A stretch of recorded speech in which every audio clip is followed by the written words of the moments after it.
Bueno, hola a todos, bienvenidos. Vamos a dar comienzo al seminario, así que para ello los voy a dejar con la ingeniera Teresa Pérez, miembro de NEIS, sección Argentina. ¿Qué tal? Buenos días, buenas tardes, buenas noches a todos. Y digo así porque, bueno, tenemos inscriptos de distintos usos horarios, tanto de España, de Estados Unidos, de Perú, de Panamá, de México, de Bolivia, de Colombia. Así que, bueno, estamos en distintos usos horarios.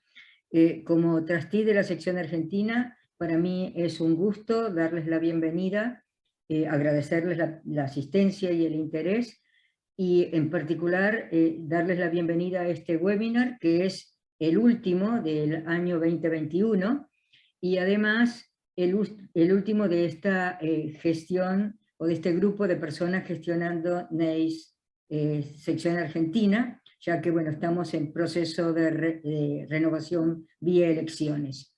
Empezamos con esta actividad de los seminarios, primero presencialmente, obviamente prepandemia, y a partir de marzo del 2020 empezamos tímidamente con algunos seminarios por Zoom, con un solo expositor, allá por, hablando de hidrógeno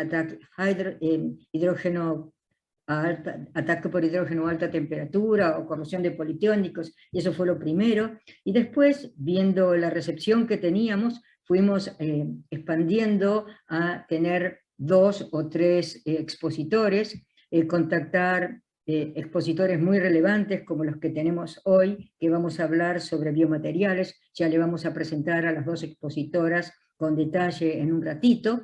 Y entonces desde marzo del año pasado hasta ahora, hemos paseado por distintos temas, desde la corrosión en hormigón, hasta la corrosión bajo depósito, hasta las problemáticas de corrosión en refinería, hasta la corrosión localizada, los revestimientos externos de tuberías. Bueno, son algunos de los que podemos mencionar. Corrosión microbiológica, que siempre es muy convocante. Entonces así hemos hablado de muy distintos temas en nuestros encuentros cada más o menos 2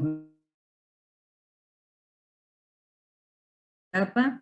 Queremos agradecer particularmente a TEDUC, que es el host de la sección argentina de NEIS y que nos ha colaborado con toda la logística para poder llegar a todos esos sitios donde les mencioné. También fue muy importante para poder llegar a de NEIS. Nosotros estamos todos vinculados, y entonces cada actividad que hace uno se difunde, la difundimos todos. Bueno, y así logramos una convocatoria importante. A principios del 2021 se sumó a la organización el grupo estudiantil de NEIS del Instituto Sábato, al que también queremos agradecerle por todo el entusiasmo, el apoyo y la energía puestas en todo esto. Y bueno, creo no olvidarme de nadie de las personas importantes, por supuesto a todos los expositores, por su tiempo, su interés y por compartir la experiencia, y en particular a Silvia Seré y a Ángeles Arenas, que son nuestras expositoras de hoy, por también el tiempo dedicado a todo esto. Y bueno, sin más, y tratando de cumplir con los horarios, vamos a presentar, les voy a presentar a nuestra primera expositora. Como les dije, el tema que vamos a desarrollar hoy es biomateriales, y las 2 expositoras han coordinado sus presentaciones para complementarse en la presentación de la problemática de este tema tan desafiante. Por eso lo han llamado problemas viejos con nuevas soluciones. Entonces, primero le damos la bienvenida a la doctora Silvia Seré, que es ingeniera química y doctora en ciencia de los materiales de la Universidad Nacional de Mar del Plata. Es actualmente profesora en la Facultad de Ingeniería de dicha universidad, y además es investigadora principal del CONICET y jefa de la División Electroquímica Aplicada del INTEMA, que como muchos de ustedes sabrán, es el Instituto de Investigación en Ciencia y Tecnología de los Materiales, que depende del CONICET y de la Universidad Nacional de Mar del Plata, y su charla se titula Modificación de las superficies de los biomateriales para mejorar la integración al tejido óseo. Bueno, sin más palabras, y luego de volver a agradecerle a Silvia, me queda recordarles una cosa importante a nuestra audiencia, que esperamos las preguntas, porque después de las dos exposiciones hay una ronda de preguntas para ambas expositoras, entonces les enfatizamos que son muy bienvenidas las preguntas de todos ustedes a través del chat, se identifican por favor y nos dicen a quién va dirigida, y entonces al final nosotros recolectamos las preguntas y vamos haciéndolas a las dos expositoras. Así que quedamos a la espera de las preguntas en el chat. Nada más por mi parte, Silvia, toda la audiencia es tuya. Bueno, muchas gracias y muchas gracias por la invitación y por la presentación. Voy a compartir pantalla mientras.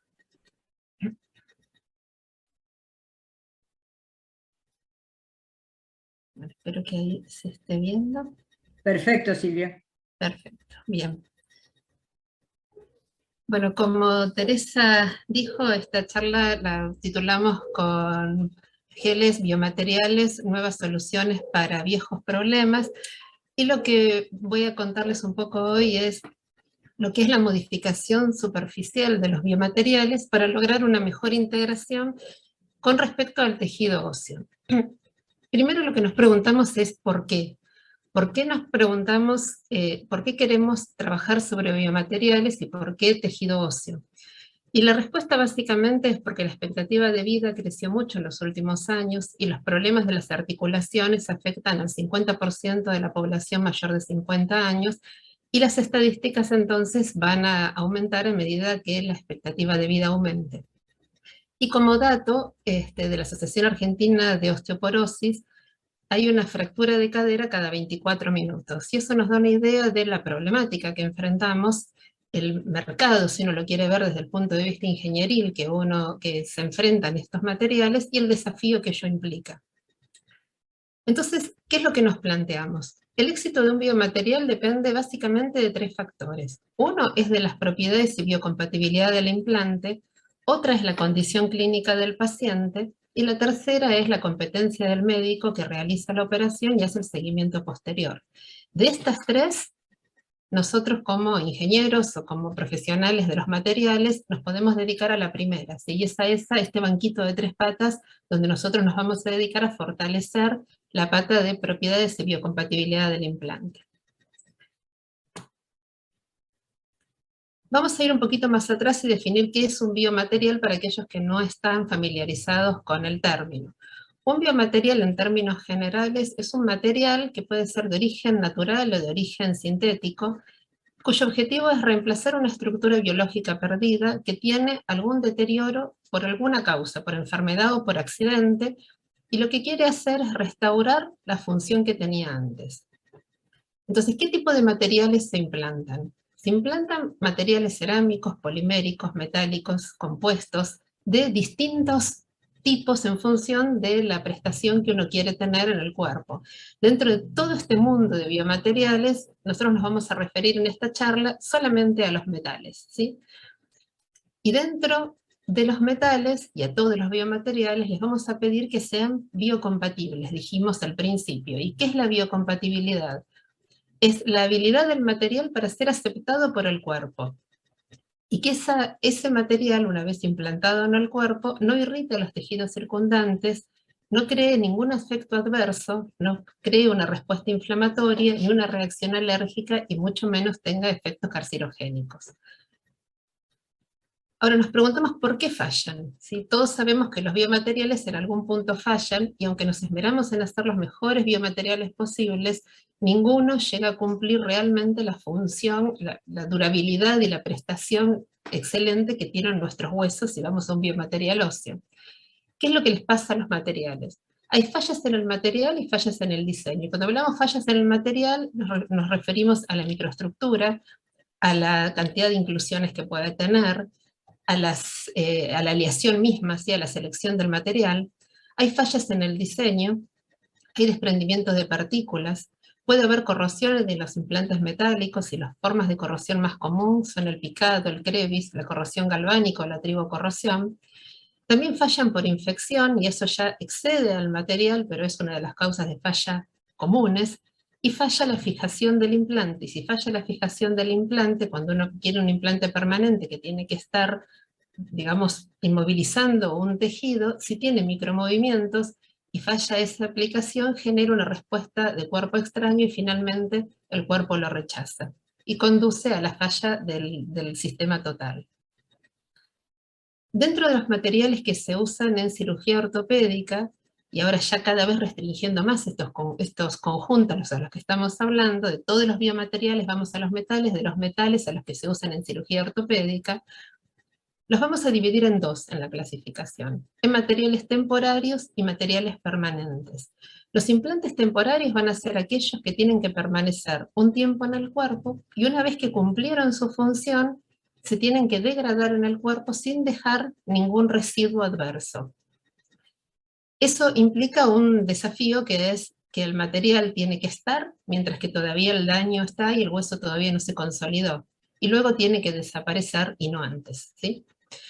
Y luego están los materiales, los implantes permanentes, que son aquellos que tienen que cumplir una función desde el momento que lo implanto hasta el fin de la vida del paciente de manera ideal, y en general son los que van a reemplazar articulaciones. Si uno pretende que desde el momento de la operación hasta el fin de la vida acompañe ese material.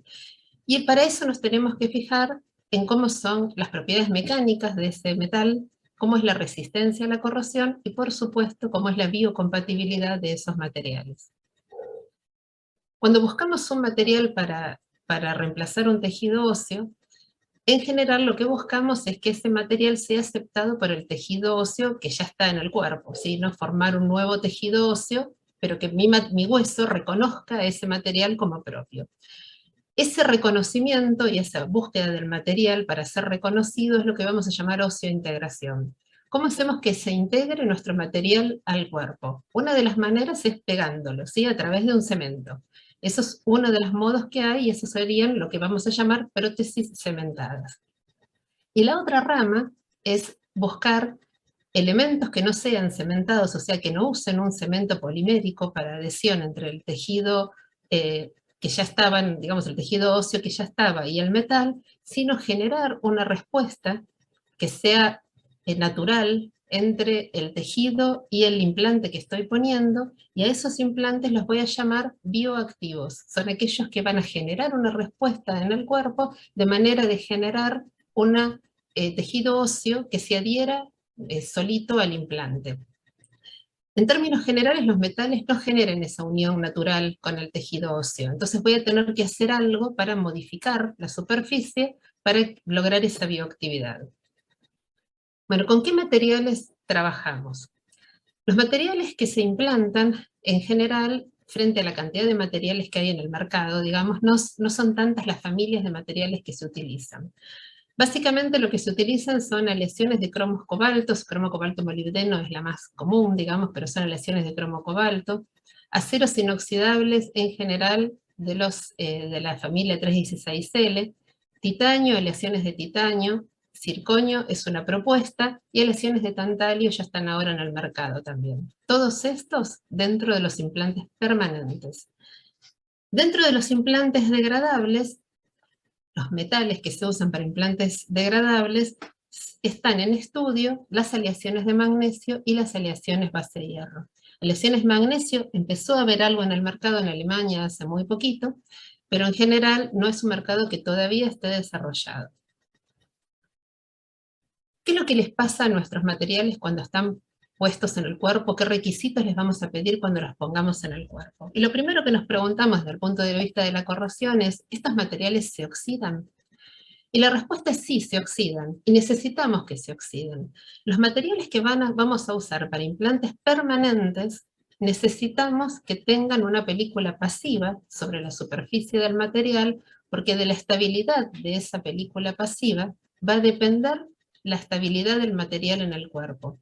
como el fenómeno de corrosión todos sabemos que es un fenómeno de superficie, lo que nosotros necesitamos es que la superficie del metal que va a ser sometido a una prótesis permanente sea una superficie estable, ¿sí?, con un óxido pasivo sobre la superficie. Para aquellos que van a hacer implantes temporarios, también necesito que se oxiden, pero ahora necesito que esa oxidación sea controlada, y necesito que se oxiden, la oxidación sea controlada, y mi material se degrade en el tiempo con la tasa de degradación que requiere. Entonces, ¿cuál es el desafío de un biomaterial? El desafío es, en principio, acelerar la estabilización primaria de implantes permanentes y temporarios. ¿Por qué quiero acelerar la estabilización primaria? ¿Y qué quiere decir esto? Lo que le voy a pedir a mi material es que digamos que reconozca el tejido, que se una al tejido óseo, y lo más rápido posible, porque así saco al paciente lo más pronto posible de su parate, digamos. Voy a querer reducir el riesgo de infecciones, porque es una causa de falla. Quiero maximizar el tiempo de reemplazos, o que no haya reemplazos para las prótesis permanentes, los pongo y queden. Y evitar una reoperación para extraer prótesis para los implantes temporarios, y obviamente minimizar y optimizar los costos de tratamiento. Entonces, como les decía, modificamos la superficie porque es la interacción entre la superficie y el medio biológico la responsable de las primeras etapas de la osteogénesis, y entonces es fundamental para el éxito o la falla de la prótesis. Y en esa superficie lo que juega un rol vital es la química, la rugosidad y la topografía de la superficie. Estas tres variables son las que van a ponerse en juego para ver cómo se comporta mi material frente a la corrosión y cómo se comporta frente a la osseointegración, que es lo que le estoy pidiendo. Entonces, para eso vamos a dar dos ejemplos en esta charla, que son para implantes permanentes y para implantes transitorios, que tienen en común la modificación superficial. Esa modificación superficial, para lograr todo esto que decíamos antes, puede ser lograda a través de recubrimientos o a través de un crecimiento de un óxido sobre la superficie. Esos recubrimientos, en la bibliografía hay cantidades de tipos de recubrimientos que se pueden hacer para intentar lograr la integración ósea, y dentro del crecimiento de óxido anódico, el más popular, digamos, es el anodizado. Entonces, lo que les voy a contar un poquito ahora es cómo es un diseño experimental para ver qué es lo que cómo va a ser el desarrollo de la charla, digamos, en estos pedacitos de materiales que vamos a poner en el cuerpo. Y el diseño experimental es el siguiente. Uno planea modificar la superficie para modificar la química, la topografía y la rugosidad, y que la resistencia a la corrosión sea la que estoy buscando, para permanentes o para temporarios. Luego hago los ensayos in vitro para probar la hipótesis, y se hacen también cultivos celulares para aquellos que pasaron la etapa electroquímica. Y para aquellos que pasan la etapa de electroquímica y la etapa de cultivos celulares, se hacen ensayos in vivo. Si los ensayos in vivo son exitosos, uno dice conseguí lo que buscaba. Si hay algo que no, se estudia qué es lo que no anduvo y se vuelve al principio, ¿sí? Y ese es el esquema experimental que se hace.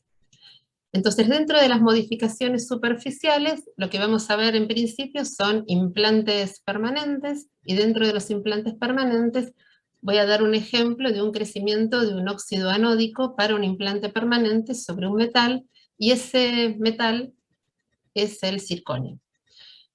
Entonces, el ejemplo que vamos a ver ahora es el circonio anodizado como un potencial material para prótesis permanentes, y para eso lo que se hace es pulir las muestras. Hicimos una anodización potenciostática durante 60 minutos, y con eso lo que se hace es poner el material problema como ánodo en una celda de 2 electrodos contra un contraelectrodo, y se le da una diferencia de potencial tal de crecer ese óxido anódico, ese óxido pasivo, más grueso de lo que tiene su óxido nativo. ¿Por qué el proceso de anodizado? Bueno, porque produce recubrimientos protectores, porque es económico, porque es versátil, porque es fácil de adaptar a distintas geometrías, porque es conocido industrialmente, y permite controlar la topografía desde la nano hasta la microescala, y cambia la morfología, lo que le estábamos pidiendo al material, cambia la topografía y cambia la química de la superficie. Lo que se ve cuando uno hace el anodizado de los distintos potenciales es que los colores de estos materiales, sobre todo de estos materiales que son metales válvula, cambian el color en función del potencial que estoy aplicando. Y estos colores que se obtienen son funciones, obviamente, del sustrato que estoy utilizando, del electrolito que estoy usando, y la consecuencia es un color diferente que tiene que ver con el espesor del óxido que estoy formando. Y el color es una consecuencia de un fenómeno de interferencia, simplemente. Como les decía, se modifica la química de la superficie, y la química de la superficie, si uno compara en un ensayo, una espectroscopía Raman, qué es lo que pasa con el zirconio cuando recién lo recibimos y el zirconio modificado, lo que se ve es que tenemos estructuras cristalinas diferentes del óxido de zirconio y que incorporamos parte del electrolito, en este caso se usó ácido fosfórico, parte del electrolito en el óxido anódico. Entonces esa incorporación del electrolito en el óxido anódico le cambia la química a la superficie y es una de las cosas que nosotros buscamos. A su vez cambia la topografía y lo que vemos es que a mayor potencial, mayor rugosidad de la superficie, y lo que buscamos es una rugosidad óptima para las células que vamos después a, digamos, son las células que van a colonizar nuestro material, que si estamos hablando de materiales que van a ser usados para implantes óseos, van a ser células periosteoblásticas. Entonces, la rugosidad no es que haya una rugosidad óptima y uno puede decir este es el número de rugosidad maravillosa, sino que en función de la aplicación uno tiene una rugosidad que va a ser la óptima en función del tamaño de las células que se van a apoyar, por decirlo de alguna manera, sobre la superficie. Luego lo que hacemos es estudiar ese óxido y ver si el óxido que nosotros formamos es estable en los medios que lo estamos formando. Para eso hacemos curvas de polarización potenciodinámicas, y por medio de las curvas de polarización potenciodinámicas lo que se ve es que el óxido no se disuelve, el óxido es insoluble, vamos cambiando el potencial de vuelta, y entonces lo que se ve es que la disolución del óxido es insignificante, el óxido que se forma es muy estable sobre la superficie y sobre un intervalo de potenciales que es muy amplio. Otra manera de estudiar el óxido formado es a través de espectroscopía de impedancia electroquímica. Entonces, básicamente, si bien uno puede hacer muchos estudios con la espectroscopía de impedancia electroquímica, lo que les voy a mostrar acá es algo sencillo, simplemente, como para que se vea qué es lo que miramos. Lo que uno mira es que a mayor potencial de anodizado, lo que tengo es un mayor módulo de impedancia, y un mayor módulo de impedancia lo asocio con una mayor resistencia. Y a su vez, si miro el ángulo de la espectroscopía de impedancia electroquímica, lo que veo es que tengo un corrimiento hacia altas frecuencias para el aumento de potencial, voy haciendo mi óxido más capacitivo, lo voy haciendo más resistente. Eso se puede modelar con circuitos equivalentes, como saben todos los que usan espectroscopía de impedancia electroquímica, que me imagino que aquí en la audiencia debe haber gente que está familiarizada con esta técnica, y eso nos permite modelar cómo son los óxidos formados sobre la superficie, y lo más interesante de esto es que nos permite estimar cuál es el espesor de ese óxido. Estos óxidos no son tan fáciles de saber cuál es el espesor que tienen por las técnicas comunes, digamos. Entonces, la espectroscopía de impedancia electroquímica nos permite, a través de un modelo, poder sacar cuál es el espesor del óxido, y estamos hablando de espesores de óxidos que van entre los 80 y los 350, 400 nanómetros, cuando anodizamos a potenciales que van desde 30 a 120 milivolts, potenciales bajos. Eso nos da un óxido que es muy delgado, y ese óxido delgado nos permite pensar en que no vamos a tener cambios de volumen en las piezas cuando hacemos el proceso de anodizado, lo cual es muy importante, y a su vez nos permite una resistencia a la corrosión que es muy aceptable. Si vemos los ensayos en soluciones fisiológicas simuladas, se ve lo mismo, se ve que la corriente disminuye a medida que aumenta el potencial. Y para ver los ensayos in vitro, básicamente, muy rápidamente, lo que les puedo decir es que si uno compara las muestras sin tratar con las muestras tratadas, lo que se ve es un alineamiento celular luego de 96 horas, que es mayor sobre las muestras tratadas que sobre las sin tratar, que tienen una morfología aleatoria. Y en los ensayos in vivo, que se hacen en ratas de laboratorio y se les pone las muestras tratadas en tibia o en fémur, según sea el ensayo, y luego se hacen cortes a distintas alturas, lo que se ve es que hay tejido óseo formado en el entorno del implante y que ese tejido es continuo cuando las muestras son anodizadas y es discontinuo cuando las muestras no son anodizadas. Está hablando de un mejor anclaje cuando las muestras son anodizadas que cuando no lo son. Y yendo para terminar rápidamente sobre los implantes degradables. Los implantes degradables, haciéndole un tratamiento similar, como es el del óxido anódico, lo que vemos, si esto quiere pasar, es que vamos a formar un óxido poranodizado, y ese óxido poranodizado lo vamos a hacer sobre estas aleaciones de magnesio. ¿Y por qué elegimos el magnesio? Porque es el cuarto catión más abundante en el cuerpo humano, o sea, cuando se degrade no vamos a tener problemas de tener su residuo. Forma parte de los procesos metabólicos, es un metal que es químicamente activo, se degrada in situ, y eso evitaría una segunda cirugía, y esa degradación in situ hace que se degrade rápido, y a su vez es una contra, porque tiene una degradación muy rápida y la tengo que controlar. Y esta degradación rápida hace que el magnesio pase a sus iones, magnesio más 2, pero la reacción catódica es la reducción del agua. Y cuando el agua se reduce a hidrógeno, y ese hidrógeno es un aspecto negativo que tienen mis aleaciones de magnesio. Y sobre eso es lo que hay que trabajar, digamos.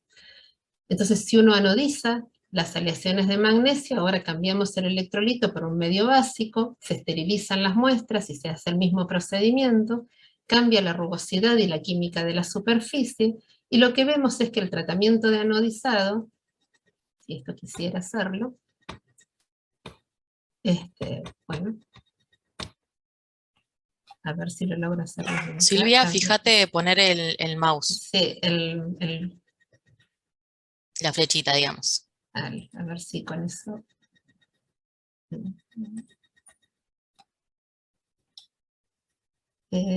¿Cuál sería? Ninguno. ¿Puntero, pluma? Sí, así como estás con el cursor, o sea, saca todos y quédate con el cursor nada más para darle play. Bueno, no estaría funcionando, pero... Bueno, no importa. Yo les cuento qué es lo que tenían que ver, porque no me está tomando el cursor común, ese es el problema. Volví a hacer clic en el láser, si no, en la pluma, y debería sacarlo. Otra vez.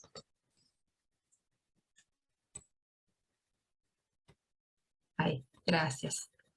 Bueno, Ahí lo que les estamos. quería mostrar era esto simplemente, que cuando uno anodiza la superficie, que es esta muestrita de aquí, la cantidad de burbujas que se liberan, y las burbujas son hidrógeno que se libera, es mucho menor que sobre la superficie control, que es la superficie sin anodizar. Eso quiere decir que uno está controlando la reacción catódica, que es la reacción de agua a hidrógeno, entonces se modifica la reacción catódica y a su vez modificamos la química y la topografía de la superficie.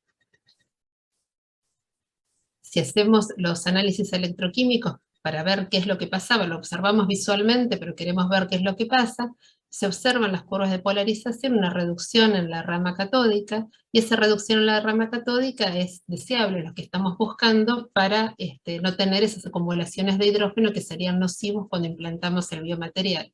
Y a su vez se observa en la curva gris que tenemos una pseudopasividad, y esa pseudopasividad lo que nos indica es que tenemos un óxido formado sobre la superficie, o sea que nuestro material va a relentecer de alguna manera el proceso de corrosión. El objetivo en las aleaciones estas que son degradables es obtener una tasa de corrosión, o sea, cuánto tiempo me va a durar esta aleación y cuánto tiempo la tengo que tener en el cuerpo. El problema es que las aleaciones de magnesio no sufren corrosión localizada. Esa corrosión localizada, entonces, no sufren corrosión generalizada, perdón, sufren corrosión localizada. Entonces, no puedo calcular la velocidad de corrosión suponiendo corrosión generalizada. Entonces, lo único que se puede hacer es determinar una corriente de corrosión con fines comparativos y ver cuál aleación me va a durar más que cuál, pero no puedo decir me va a durar tanto porque no puedo decir cuál es la velocidad que se va a corroer en el tiempo porque su corrosión no es generalizada. Entonces, simplemente para tener en cuenta es que cuando se hace ese cálculo, y eso es uno de los, digamos, de los problemas mayores que uno observa en la bibliografía, es que se tiene que tener en cuenta que las curvas de polarización tienen que tener control por activación, o no tienen que tener ni control mixto ni control por difusión. Si quiero calcular esa corriente de corrosión, necesito conocer las pendientes de Tafel o asegurarme una década de linealidad en la catódica, aunque sea. Y si voy a usar impedancia electroquímica, tengo que tener en cuenta que estas aleaciones tienen un fenómeno inductivo, la mayoría, y en ese fenómeno inductivo no se puede despreciar, ya que la resistencia a la polarización no va a ser necesariamente donde corta la curva, sino que tengo que tener en cuenta este fenómeno inductivo que se debe a la absorción de especies sobre la superficie o a fenómenos de corrosión localizada. Silvia, Sí. tendrías unos 4 o 5 minutos para redondear como máximo. Me quedan 4 diapositivas. Así que perfecto, adelante. Una vez que tenemos estas muestras anodizadas y que dieron su, digamos, su parte positiva, que es decir, se degradan en el tiempo como quiero, tienen la rugosidad necesaria y he controlado la velocidad de hidrógeno, lo que se prueban son cultivos celulares. Esos cultivos celulares se prueban con células periosteoblásticas y lo que se ve es que tengo una mayor viabilidad celular en las muestras anodizadas que en las muestras sin anodizar. Esto es algo que es beneficioso para los resultados. Entonces se sigue hacia los resultados in vivo, y cuando uno hace los resultados in vivo, compara con un material conocido que se degrade. Uno no puede poner el material al animal, el magnesio sin anodizar, porque vimos todas las burbujas que hace en un medio acuoso. Entonces sería, digamos, ponerlo con un material que ya se sabe que no funciona. Entonces el blanco en estos materiales, en estos ensayos in vivo, es ácido poliláctico, que se usa, es un material biodegradable polimérico que está en uso y que está en el mercado.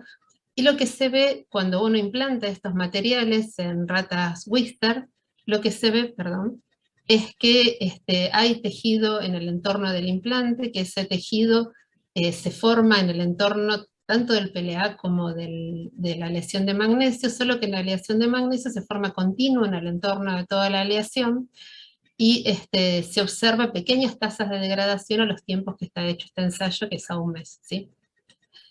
Entonces, como para redondear y como un resumen de resultados, lo que podemos decir es que el modificar la superficie de las aleaciones lo que nos ofrece es mayor resistencia a la corrosión, y esa mayor resistencia a la corrosión es adecuada, tiene que ser adecuada para la prestación final que va a tener el material. Voy a exigir una alta resistencia a la corrosión para una aleación, para una prótesis permanente, y una resistencia a la corrosión que necesite para un implante temporario.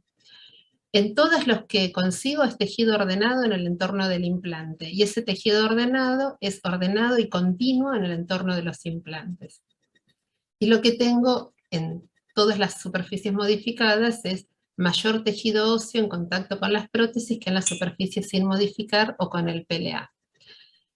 ¿Y cuál creemos que es el futuro? Nosotros creemos que la superficie juega un rol vital en todos los procesos de integración, y que esa superficie hace que la integración ósea sea la que comande, digamos, esté comandada por la superficie, a lo mismo que la resistencia a la corrosión. La resistencia a la corrosión está comandada por la superficie también. Y el control de la superficie, lo que uno pueda controlar en la superficie, va a permitir diseñar materiales con una respuesta que pueda predecirse y que va a ser a medida para cada problemática. Y por último, solo les quiero presentar a quién es el grupo de investigación que está por detrás de del grupo de electroquímica aplicada. Dentro del grupo de electroquímica aplicada en el INTEMA hay un grupo que nos dedicamos a los biomateriales, y es un grupo multidisciplinario que está formado por ingenieros, por biólogos, por veterinarios, médicos, etc. Los médicos y los veterinarios vienen solamente a la parte de ensayos in vivo, pero son importantes como todo el resto del equipo porque ustedes vieron cómo es el proceso, cómo son las etapas experimentales, y cada etapa depende de la anterior, entonces cada uno depende en un equipo multidisciplinario del anterior y hay que trabajar en equipo. Bueno, y por último, gracias a Pastor y Buccelli, que son los que nos ayudaron con el análisis de imágenes de las burbujas, y muchas gracias a ustedes por su atención. Bueno, te agradecemos, Silvia, por esta presentación muy interesante. Bueno, los invito a todos los asistentes a que envíen preguntas, identifíquense quién hace la pregunta, identifiquen a quién está dirigida la pregunta. Bueno, hasta ahora solo escuchamos la presentación de la doctora Silvia Seré, pero para la otra presentación va a seguir a continuación. El que les habla, yo soy Eduardo Carzoglio, soy el chairman de la sección NEIS Buenos Aires por lo que resta de este mes. Nuestro mandato termina a fin de mes. Bueno, los invito a continuación a hacer un breve break. Volveremos 14:45, comenzará la siguiente presentación. Hasta luego.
Bueno, vamos a continuar con el evento.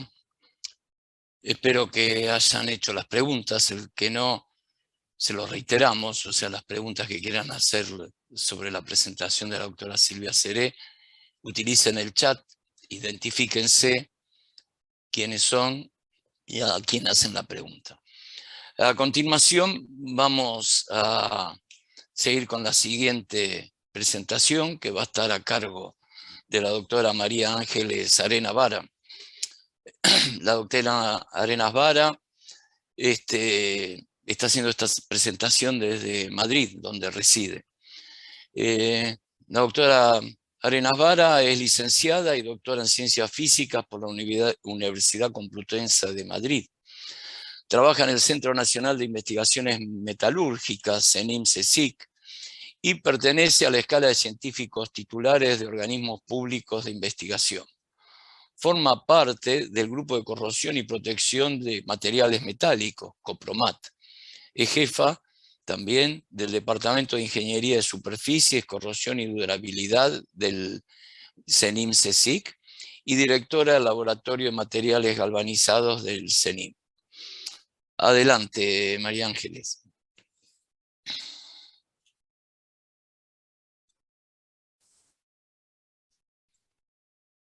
María Ángeles. Sí, ya voy.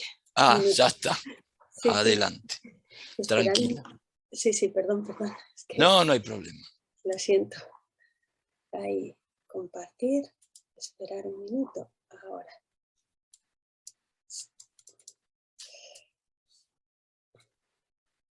Uy, perdón. Dios mío. Se me ve la pantalla, ¿no? La pantalla se ve, pero no maximizada. Vale, sí. Un minuto. Nos colocamos. Lo tenía todo preparado, pero lo siento. No hay que ponerse nervioso porque Sí, ya me he dado cuenta que solo se me abren ventanas. Ay, lo siento. Ya estamos en el ruedo, hay que ya trabajar tranquilo. Ya estamos, se ve todo, ¿no? Se ve la... Sí, ahí se ve perfecto. Vale, pues venga, vamos a comenzar, lo siento. Bueno, pues buenas tardes a todos, buenos días o buenas noches, dependiendo del lugar del mundo donde os pille. Y os voy a comentar a continuación, y un poco con la filosofía y siguiendo lo mismo que ha comentado Silvia, la utilización de la modificación superficial de implantes, pero en este caso para evitar la adherencia bacteriana. Como no podía ser de otra manera y como ella también ha comentado en su charla, este trabajo es fruto de la colaboración de un equipo multidisciplinar en el cual nosotros desde el grupo COPROMAT trabajamos en la modificación y caracterización de esos materiales metálicos modificados y donde un grupo del Departamento de Microbiología dirigido por el doctor Jaime Esteban hacen toda la caracterización biológica. Pertenecen a un hospital de aquí de Madrid que es la Fundación Jiménez Díaz. De todas las aleaciones que ha comentado Silvia en la primera parte del seminario, nosotros vamos a hablar de infecciones de prótesis articulares. Estas prótesis articulares están fabricadas fundamentalmente en aleaciones de titanio y aleaciones de cobalto cromo molibdeno. Estas son las soluciones comerciales. Y hoy en día estos materiales son insustituibles. Desde el punto de vista de la fabricación de la prótesis, la parte móvil, es decir, la componente femoral de la prótesis de rodilla y la cabeza femoral de la prótesis de cadera, generalmente están fabricadas en cobalto cromo molibdeno, mientras que el vástago femoral de la prótesis de cadera y en algunas ocasiones la bandeja tibial que va insertada en la tibia de la prótesis de rodilla están fabricadas en la aleación de titanio. En ambos, y hay soluciones comerciales más variadas en las cuales toda la prótesis está fabricada de cobalto cromo molibdeno. Realizar un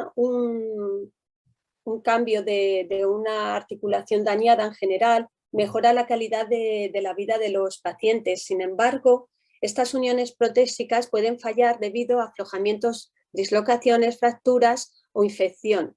lo que va a requerir unas revisiones periódicas o incluso la sustitución de la prótesis.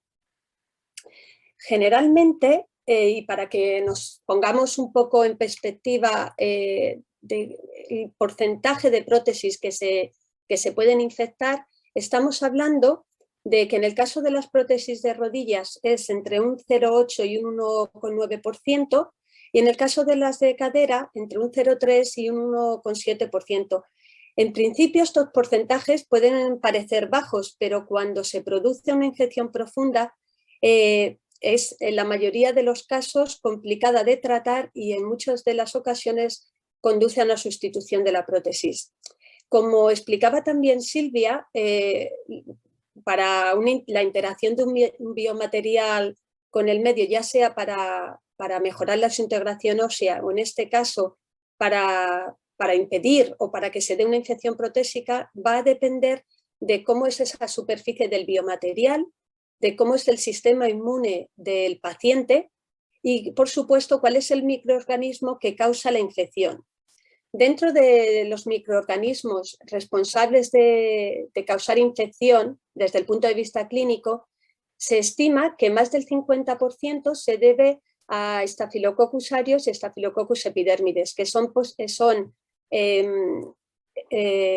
bacterias gram positivas, pero luego tenemos también infecciones causadas por bacterias gram negativas que son responsables de aproximadamente el 6% de los casos.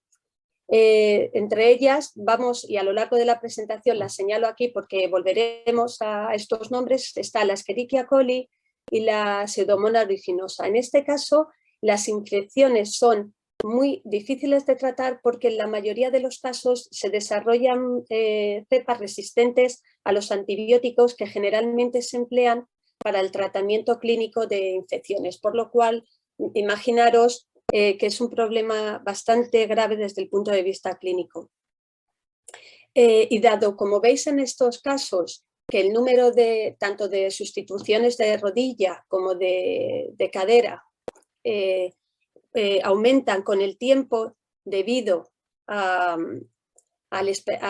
que se aumenta la esperanza de vida, la actividad física del paciente, se mantiene o se quiere tener una mejor calidad de vida, para que nos hagamos una idea del problema que pueden originarse para el año 2030, en los Estados Unidos se estima que va a haber sustitución, o sea, un aumento en sustituciones totales de cadera en un 174% y en un 673% para las de rodillas, además de las revisiones, que aunque sí que son más frecuentes en las de cadera, en este caso las de rodillas van a aumentar en un 600% y un 137% para las de cadera.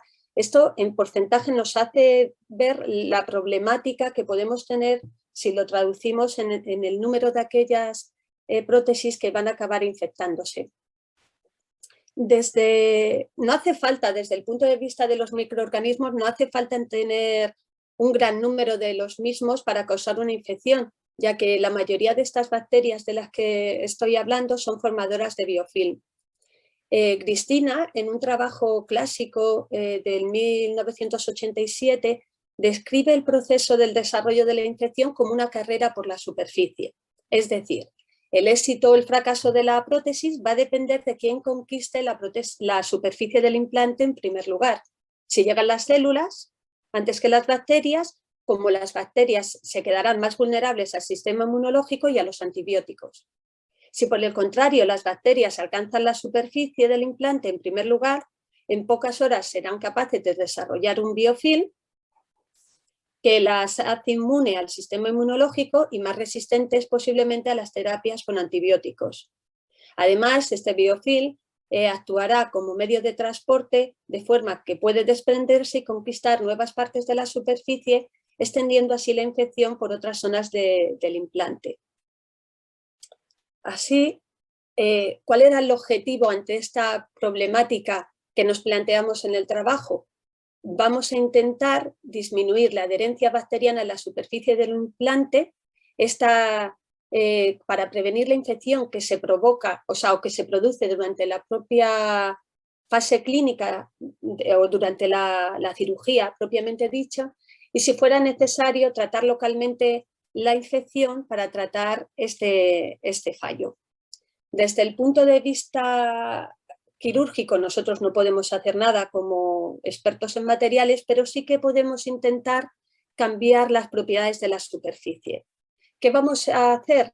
Pues nos proponemos en nuestro trabajo modificar la composición química y la nanoestructura de dicha superficie para ver si podemos proporcionar al biomaterial o al implante, en este caso, propiedades antibacterianas, mejorar las propiedades osteogénicas, que como ha dicho ya ha explicado muy bien Silvia, el rechazo de un implante no solo va a depender de que se desarrolle una infección profunda o no, sino que además fundamentalmente va a depender de su capacidad para integrarse. Y finalmente, como última parte del trabajo, vamos a intentar crecer una nanoestructura en la superficie que podamos cargar con antibiótico y que pueda actuar a la vez como una plataforma de vehiculación de fármacos. ¿Cuál es el proceso que nos planteamos? Pues igual que Silvia, uno de los procesos más versátiles, cómodos, que más además se conocen desde el punto de vista industrial, es el proceso de anodizado. Como ella comentaba, es un proceso electroquímico que consiste en engrosar la capa de óxido nativo mediante la aplicación de un voltaje, una corriente en un electrolito adecuado. Bueno, esto no es nada más que el mecanismo, o sea, de forma esquemática, cuáles son las reacciones que suceden en el crecimiento de una capa de óxido de titanio, una aleación de titanio o en titanio. Pero lo que más importante, y a lo mejor donde me voy a detener un minuto, es en que nosotros, modificando las condiciones eléctricas y fundamentalmente el electrolito que empleemos, vamos a ser capaces de generar capas de diferente morfología.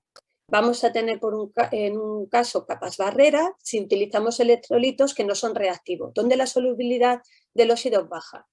A diferencia, y me imagino que en la audiencia habrá expertos y gente conocedora de este proceso aplicado a aleaciones o a otras aplicaciones como aeroespacial o energía, sabemos que a diferencia, por ejemplo, de las aleaciones de aluminio, en el titanio, cuando utilizamos medios ácidos, como el sulfúrico, el fosfórico, crecemos capas barreras a diferencia de, como comento, de lo que sucede en aleaciones de aluminio.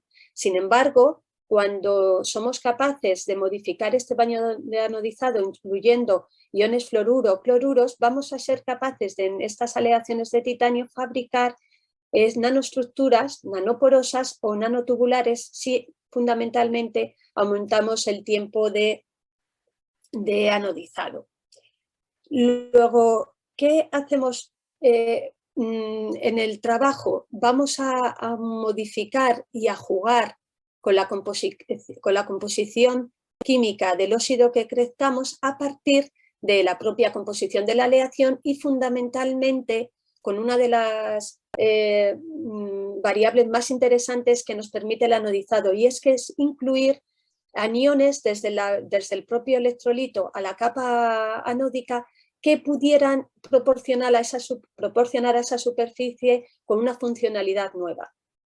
En nuestro caso, vamos a fabricar películas de óxido nanoestructurado, pero además diseñando la composición química. Uno de los elementos que podemos incluir y que es conocida su capacidad antibacteriana es el flúor.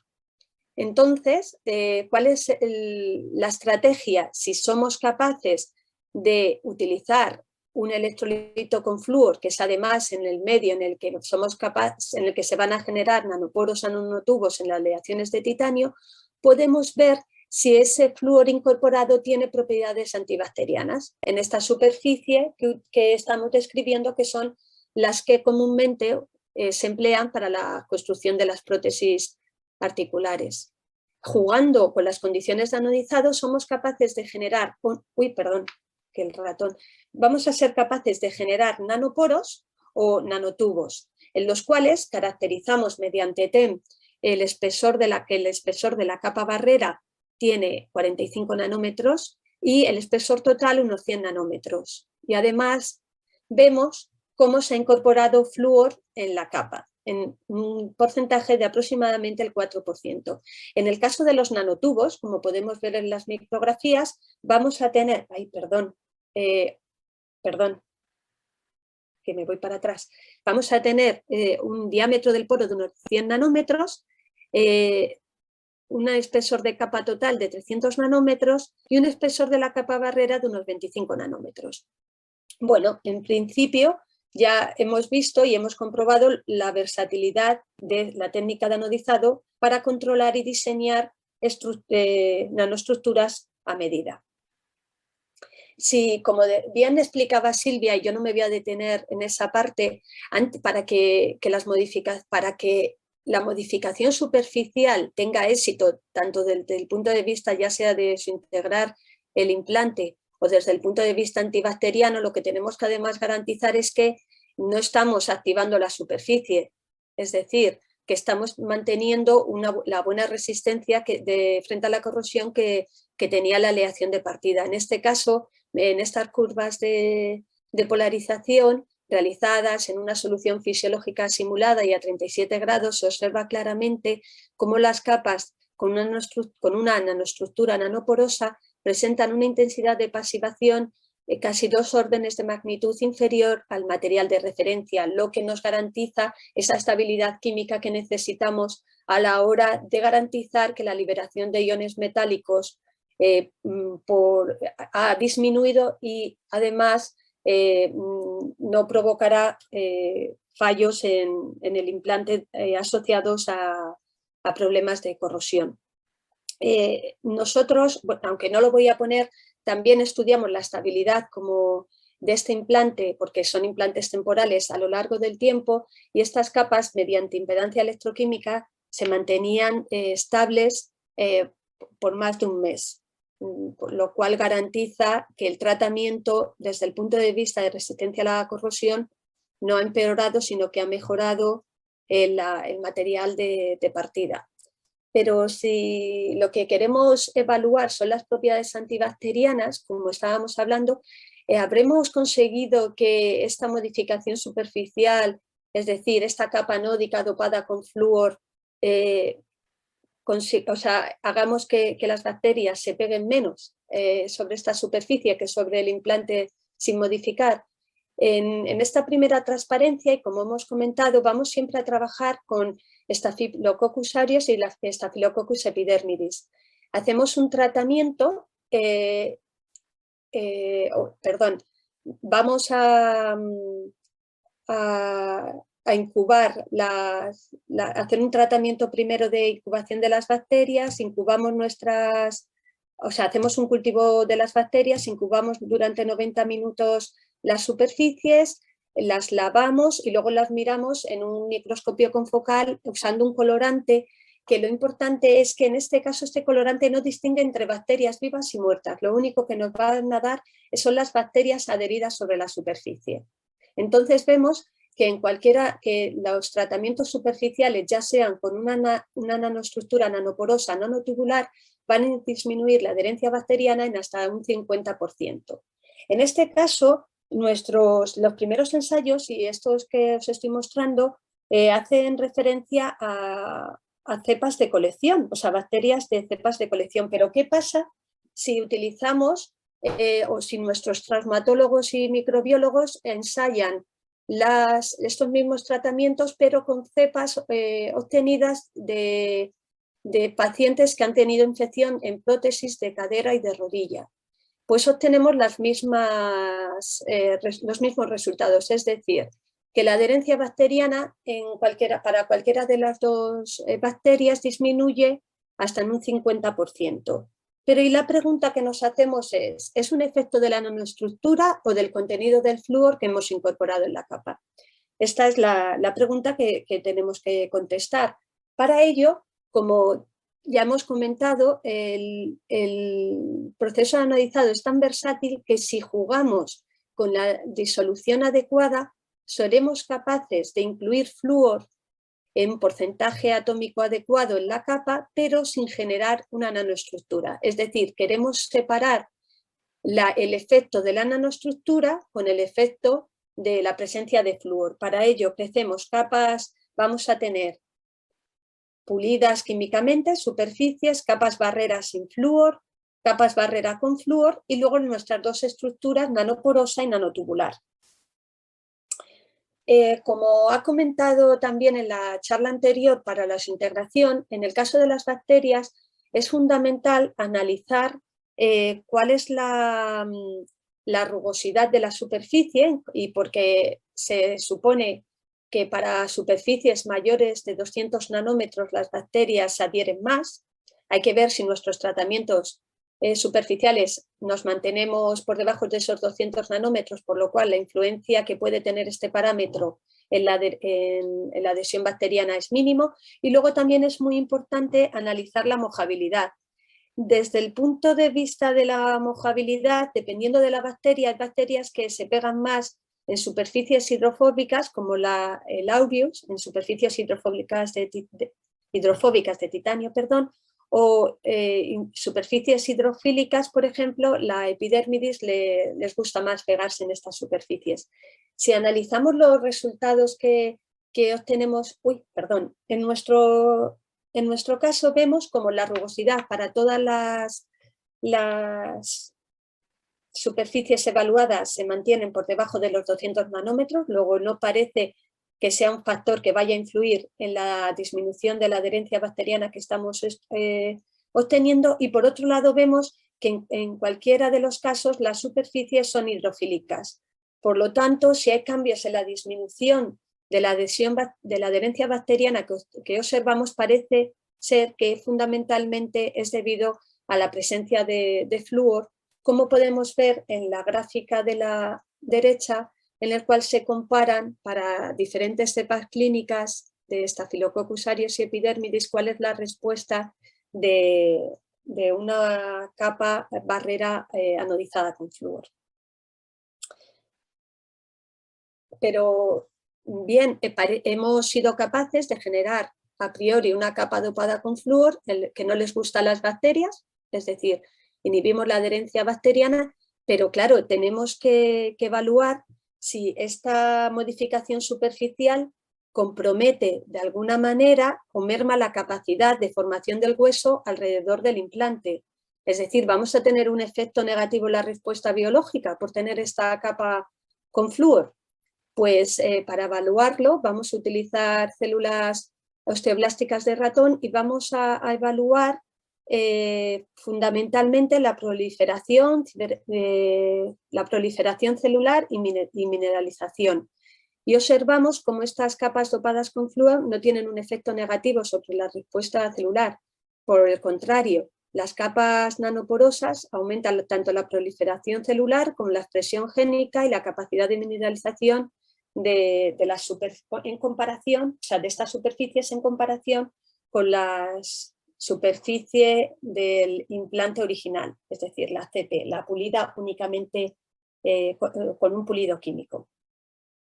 Pero a continuación nos planteamos que si queríamos cargar estas nanoestructuras con fármacos, la estructura nanoporosa no era la más adecuada, y entonces que lo más interesante sería otra vez modificar el medio de anodizado y ser capaces de incluir a la misma vez flúor en la superficie que nos dotara de esa propiedad antibacteriana, y por otro lado fosfatos que nos permitieran asegurar una mejor integración del implante.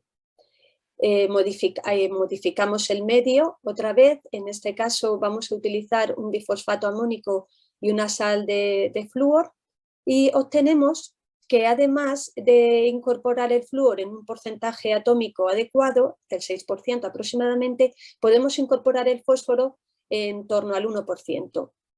y el espesor total de la capa ahora es superior al micrómetro. Luego, si queremos utilizarla como una plataforma para cargar con antibióticos, puede ser más interesante que los otros nanotubos, que eran cortos.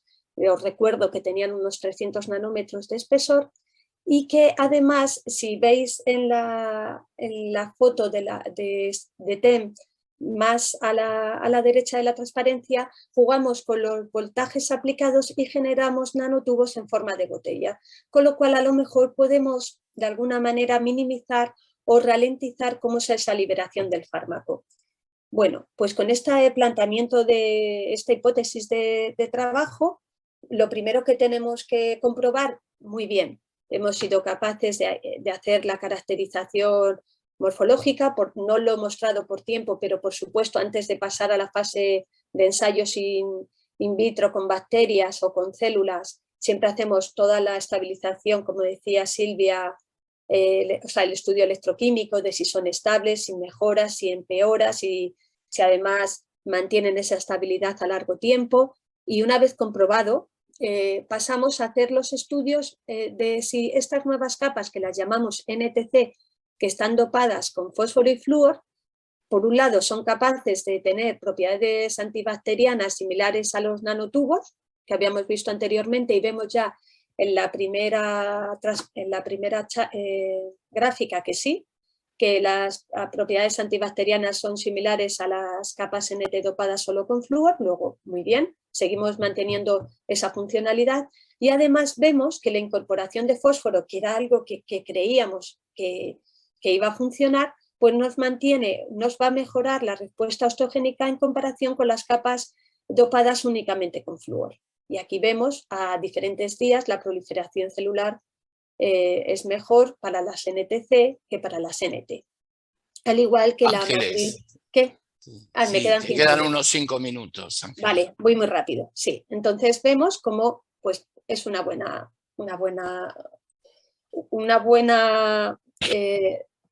solución para ver si pudieran ser además ahora cargados con fármacos, y muy rápido. La carga con el fármaco es muy sencilla, se produce por inmersión, y luego lo que vamos a hacer es hacemos un secado, y en una disolución tampón vamos a ir midiendo cómo es la liberación de ese fármaco, en primer lugar mediante HPLC. Hicimos una primera prueba de concepto con ibuprofeno, parecía que funcionaba, y a continuación lo que hicimos es cargar estas nanoestructuras nanotubulares solo dopadas con flúor y dopadas con flúor y fósforo, que como os recordaba anteriormente, también no solo es cuál es el elemento que dopa, sino también las dimensiones de los nanotubos, y observamos cómo es la liberación de antibiótico. Vamos a cargar 2 antibióticos, la vancomicina, que es un antibiótico típico que se utiliza para el tratamiento de infecciones de bacterias gram positivas, y la gentamicina, que es para tratamiento de infección con gram negativas y también tratamientos en general. Vemos cómo la liberación del fármaco es diferente dependiendo de la nanoestructura, y vemos, lo más interesante es cómo es más sostenida, cómo la liberación en muestras NTC es más sostenida en el tiempo de unas 4 horas que los NT dopados solo con flúor. Y si recordáis, es muy interesante para el control in situ de la infección, porque en estos tiempos son tiempos críticos donde se va a formar el biofilm, como vimos en una de las primeras transparencias. Pero como es la adherencia bacteriana para diferentes cepas, además evaluamos para la pseudomonas aeruginosa la mezcla de gentamicina con vancomicina, porque es un tratamiento más cercano al clínico, y vemos cómo estas muestras disminuyen las bacterias totales adheridas en las superficies con esta microestructura. Bueno, pues muy rápido. Y lo más interesante es que hay un efecto bactericida de estas capas cargadas con antibióticos, altísimo para las 3 bacterias evaluadas, aureus epidermidis y aeruginosa, y vemos que, claro, como siempre teníamos que evaluar que desde el punto de vista osteogénico no modificáramos la respuesta por la presencia, en este caso, de antibiótico cargado en el nanotubo. Y volvemos a evaluar la respuesta osteogénica mediante proliferación celular, mineralización, y vemos cómo estas NTC pueden ser una solución prometedora para prevenir las infecciones articulares. Finalmente, y una vez, como comentaba Silvia, pasado el éxito de los ensayos en el laboratorio, vamos al modelo animal. En nuestro caso utilizamos estos conejos machos albinos de Nueva Zelanda y vamos a implantar en el fémur del conejo, con una diferencia de una semana, las muestras tratadas y sin tratar. En este caso, el planteamiento que hacemos, las CP, o sea, vamos a infectar previamente la superficie del implante, en este caso con una cepa clínica obtenida de un paciente que ha desarrollado esa infección de Pseudomonas aeruginosa, y luego además hacemos lo análogo, pero para superficies modificadas en las que hemos crecido una morfología NTC. Y entonces observamos muy rápidamente que ya hay diferencias en la densidad relativa del hueso entre las muestras de referencia y las muestras dopadas, o sea, en las que se ha crecido la capa anódica dopada con flúor y fósforo. La densidad relativa del hueso es mayor, en un 15%, y aumenta el espesor de este hueso. Volvemos a estudiar cómo es el hueso y la cantidad de las bacterias aisladas en los tejidos, y vemos que no hay diferencias estadísticamente significativas. Voy súper rápido porque lo que también me interesaba mostraros al final es qué sucede cuando utilizamos nanotubos, estos nanotubos cargados o dopados con fósforo y flúor y dopados con la mezcla de antibióticos, y además previamente infectados con una cepa de Staphylococcus aureus obtenidas, una cepa clínica. En este caso vemos que hay una mayor cantidad de Staphylococcus aureus estadísticamente significativa aislada en los tejidos o en el implante de las muestras de los materiales de referencia frente a las capas anódicas. Y no existen diferencias estadísticamente significativas que se observen en la adherencia de las bacterias en muestras NTC cargadas con antibiótico con o sin infección inducida por este tipo de bacteria, lo cual hace que esta solución pudiera ser una solución viable clínicamente escalable a pacientes humanos, vamos, para nosotros. Y para finalizar la charla, y muy rápidamente, yo comentaba que también otro de los materiales que fundamentalmente se empleaban para la construcción de las prótesis son las aleaciones de cobalto cromo-molibdeno, y que hoy en día son insustituibles.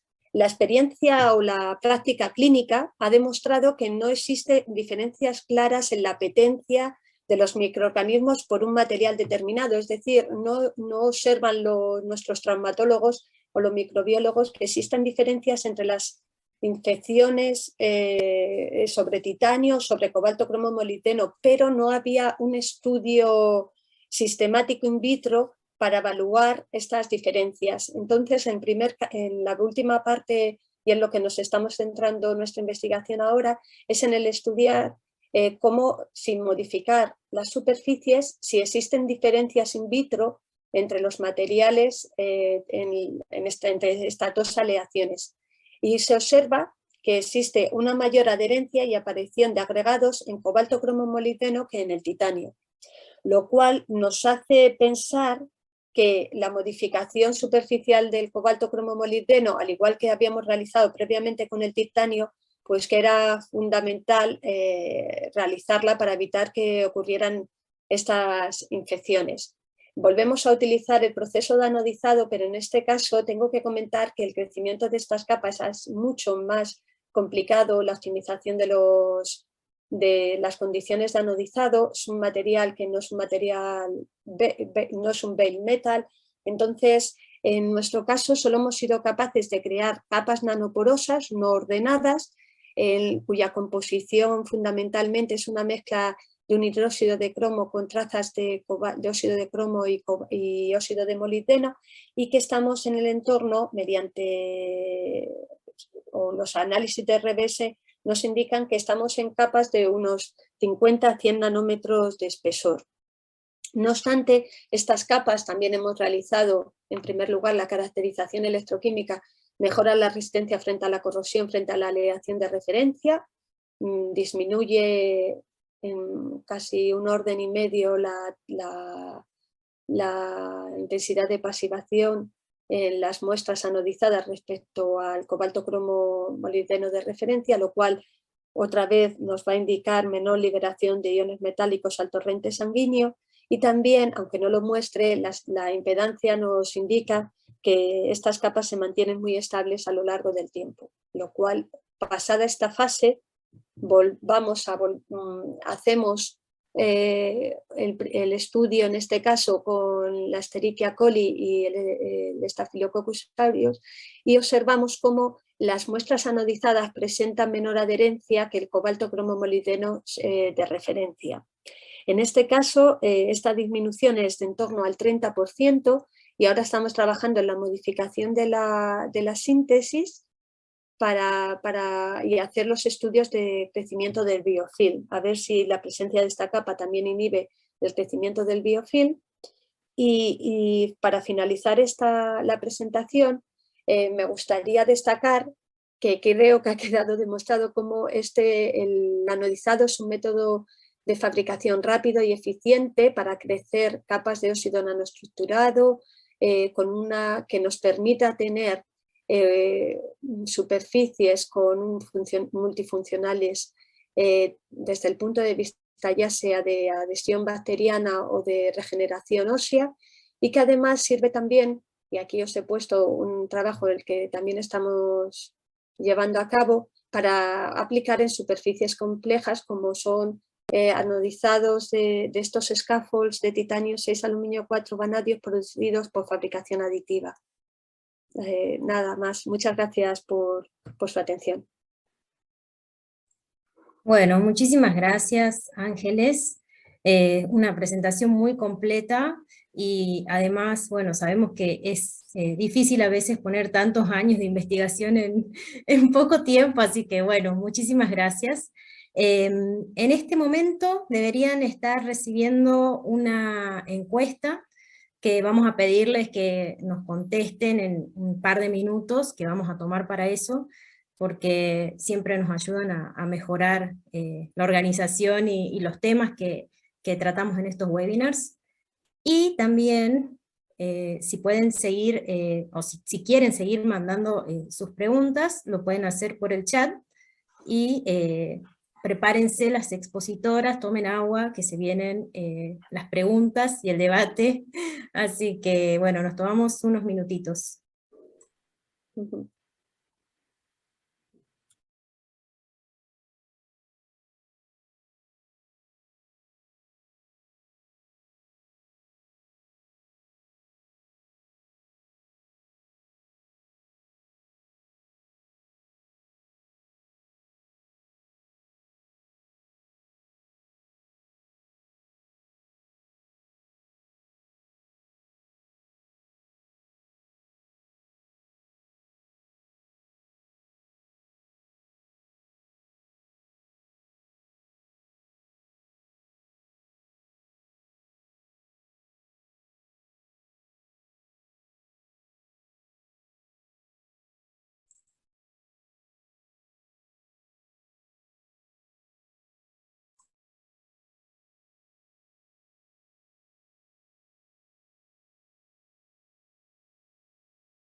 Bueno, voy invitando a Silvia y a Ángeles a abrir las cámaras. Así damos comienzo al debate. Bueno, tenemos varias preguntas. Vamos a arrancar con preguntas para Silvia. Pero bueno, en todo caso, si Ángeles vos también querés comentar algo, porque bueno, son temas muy complementarios, no hay problema, ¿sí? Pero bueno, Silvia, si estás por ahí. Estoy, pero me dice que no puedo activar mi cámara porque el hospedador la detuvo. Ah, ok, entonces acá llamamos a Dolores. A ver si se puede activar la cámara. Mientras Ahí te voy sí. contando la pregunta. Ahí sí. Bueno, estos ensayos me imagino que vos mostraste, bueno, deben tener o tendrían que tener en cuenta la tasa de degradación del implante en el fluido fisiológico, ¿no? Y la pregunta es si esa tasa de degradación es la misma a lo largo de toda la vida de un ser humano, y cómo se contempla eso en un ensayo de laboratorio, y si son ensayos acelerados, o digamos cuánto tiempo lleva estudiar eso. Y la última dice, ¿cómo se puede asegurar que estos implantes entonces, o con las propiedades modificadas que vos comentaste, vayan a durar 50 años, por ejemplo? Bueno, la pregunta es muy interesante, y yo creo que para cualquiera que hace corrosión es como si le preguntan, en esta cañería que estoy poniendo, ¿me podés asegurar que va a durar 200 años? La respuesta es no. Sí. Uno lo que hace es tratar de hacer una perspectiva de qué es lo que va a pasar, y para eso hacemos ensayos acelerados y asumimos qué es lo que va a suceder en el entorno, pero uno tiene que ser muy consciente cuando está probando sobre todo esto que va a ser implantado en el cuerpo y con la potencialidad que tiene ponerlo en el cuerpo humano, que está simulando, ¿sí? Y cuando uno simula, tenemos que saber cuáles son las variables que estamos simulando, y cuando tanto en las cosas que mostró Geles como las que mostré yo, mostramos en lo que llamamos un fluido fisiológico simulado. Y ese fluido fisiológico simulado está muy simplificado, porque en general la mayoría de los fluidos fisiológicos simulados que están aceptados o que están normalizados inclusive, están compuestos por la parte inorgánica del plasma. Coinciden a la parte de iones inorgánicos con el plasma, y hay muy poca gente que trabaja con fluidos, con soluciones fisiológicas simuladas que tienen la parte orgánica. Si tuviéramos que ponerle enzimas, por ejemplo, ¿cuál enzima elegimos de las 3000 enzimas que tenemos? ¿Cuál es la más representativa, la que va mejor?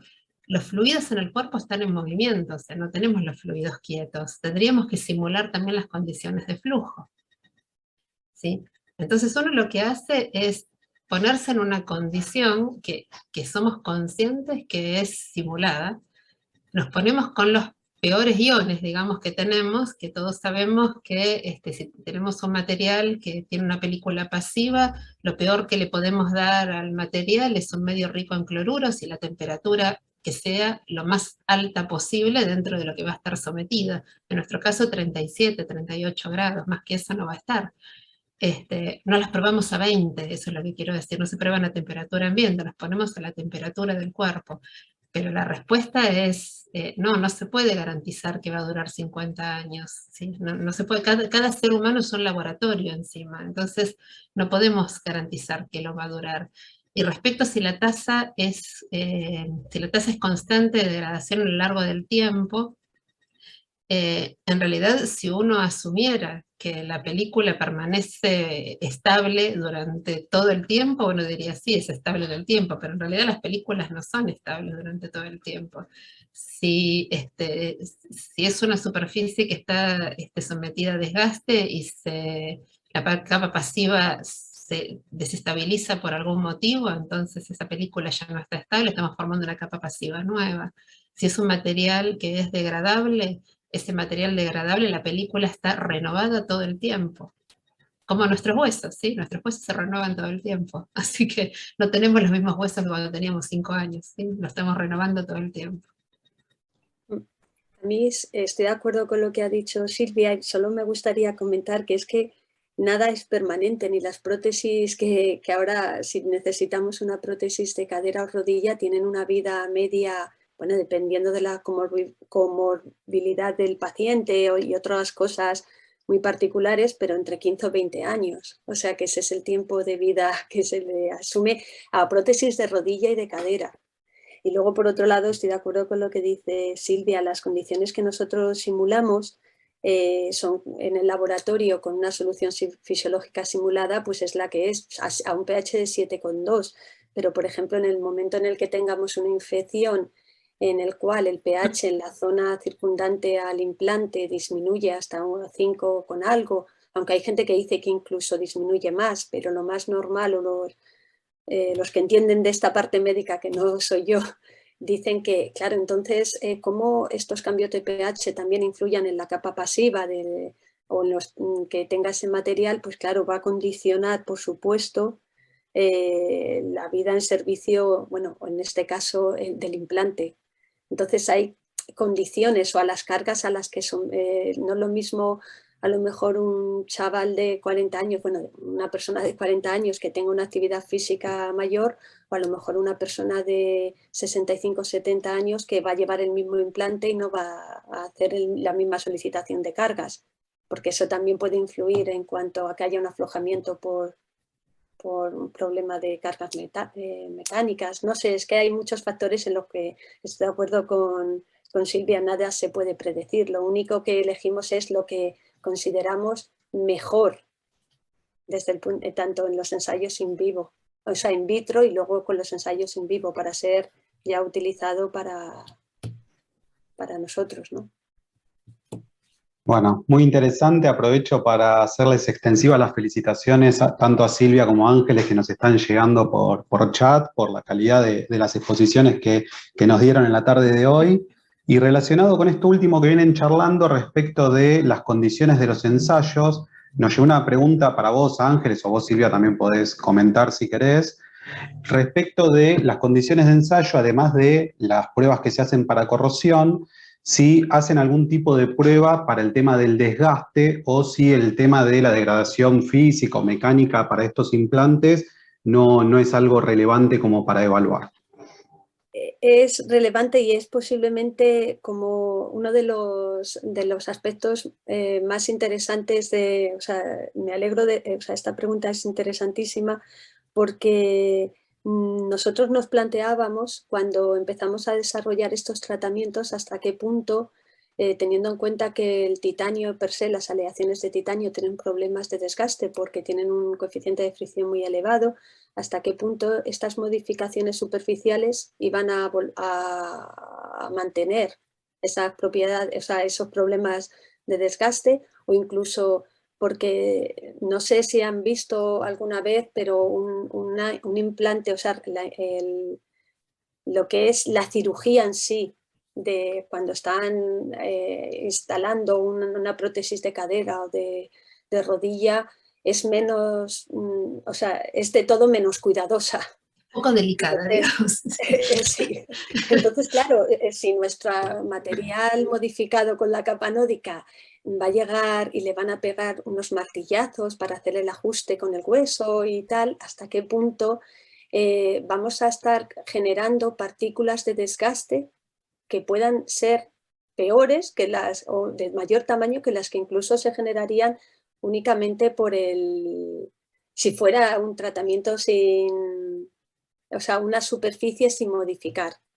Entonces, lo único que nosotros hemos hecho al respecto han sido ensayos de tribocorrosión en el laboratorio, pero con una estructura pin-on-disc, que no reproduce de momento las microvibraciones, por ejemplo, que uno podría estar sucediendo cuando un implante se está moviendo, que sería más con un movimiento de fretting de pequeña amplitud en el desplazamiento. Es verdad que así no somos capaces, es verdad que el coeficiente de fricción que obteníamos era menor que el del material de referencia, pero no es un tratamiento que nos proporcione unas propiedades a desgaste como sería otro con capas duras. Es verdad, es verdad. Desde el punto de vista, cuando se hicieron los ensayos en el conejo, que se implantaron dentro del fémur y tal, no, y estudiamos luego las superficies después del implante y tal, es verdad que no estaban especialmente dañadas, pero el traumatólogo que a la hora de la implantación no es un proceso tan severo a lo mejor como el que sucede en la realidad. Entonces, ese posiblemente sea uno de los aspectos más a tener en cuenta. Solo si os dais cuenta, la zona del vástago que va a sufrir el desgaste mayoritario va a ser la que va insertada dentro, por ejemplo, del fémur. Y consideramos que tal vez la parte de la cabeza, o sea, la que va unida a la cabeza femoral, esa que es también donde se reproducen o sea, donde se pueden producir las infecciones, pues que posiblemente esa no estaría dañada y que sí que seguiría manteniendo las propiedades antibacterianas que consideramos que estamos desarrollando. No sé Clarísimo. si he comentado, pero... Sí, muy claro. Y tenemos también otra pregunta que nos llega desde Colombia, Marcela Helves la hace, que nos consulta, les consulta a ustedes, si se ha realizado algún estudio en relación al área anodizada o la influencia que pueden tener factores de forma como aristas o pasos de tornillos. Nosotros, o por lo menos en lo que hacíamos para los conejos, porque siempre tanto los ensayos in vitro como in vivo eran en probeta plana, en el caso de los ensayos in vitro, probeta plana, discos de 2 y pico centímetros de diámetro, y luego para el conejo pasamos a una geometría, cogíamos agujas Kirchner, que son de titanio, o sea, unos implantes comerciales, las pulíamos, cortábamos en trocitos de 20 milímetros y hacíamos el tratamiento. Ahí, de pasar de plano a pasar a geometría circular, nosotros obteníamos una homogeneidad perfecta en la capa, porque además lo que sí que es muy importante es asegurar que estamos utilizando un cátodo con un área suficientemente grande para evitar estos problemas que suceden en aristas, donde puedes tener sobrecrecimientos de la capa anódica. Si solucionas el problema desde el punto de vista del proceso anodizado, aumentando la superficie del cátodo y, si es posible, haciendo un cátodo redondo que envuelva toda la o sea, que tu muestra que hace de ánodo lo pongas en el centro, nosotros en esa geometría no hemos tenido problemas. Y luego, la última transparencia, que no he hablado, pero que sí que estamos haciendo los ensayos ya in vitro, en los sólidos celulares que os he mostrado de los scaffolds crecidos por fabricación aditiva, ahí, en todos los procesos de anodizado que hemos estudiado, conseguimos un anodizado perfecto, no solo en las partes exteriores, sino también en las interiores, porque despiezamos, o sea, cortamos los scaffolds a distintas alturas y vimos si se había anodizado bien por dentro, independientemente de la celda unidad que utilizábamos y del tamaño del poro del propio scaffold. Y si combinas bien el tamaño del cátodo, la agitación y un volumen adecuado de la disolución, nosotros no hemos tenido problemas para estas geometrías.